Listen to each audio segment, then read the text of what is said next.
Баршаңызға сәлем. Бүгін сіздермен тұшпара рецебімен бөлісетін боламын. Ең алдымен фаршымызға жуамыз саламыз. Қарабұршымызды саламыз. Тұзымызды саламыз.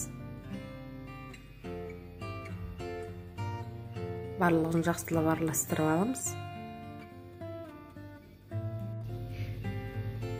Бір күлше қамырымызды илеп аламыз. Дайын болған қамырымызды 30 минутқа салфан пакетке салып қоямыз. 30 минуттан соң қайта алып, қайта қайтарып, 10 минутқа салып қоямыз. 10 минуттан соң алып, жая берсек болады. Сонда қамырымыз тез әрі оңай жайылады. Қамырымызға ұн сеуіп, жемендеп жаямыз.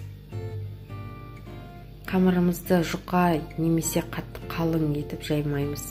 Орташа болу керек. Өйткені суға піскен қамыр сәл көлемі үлкейеді.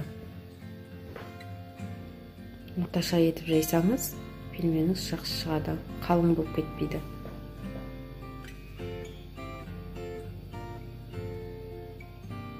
Дайын қамырымызға фаршымызды салып түйеміз.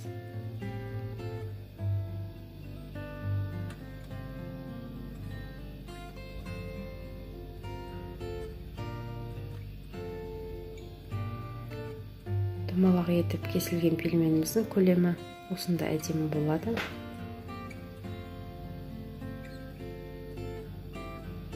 Жан-жағын жақсылап жапсырамыз. Суда қайнаған кезде ашылып кетпеу керек.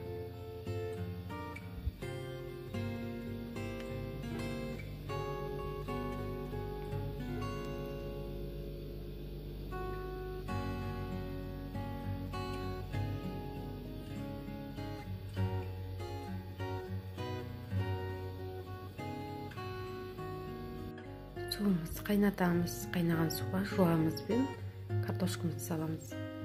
Бір қасық томат немесе приправа салсаңыз болады. Тұшпарамызды аздап саламыз. Астарыңыз дәмді болсын.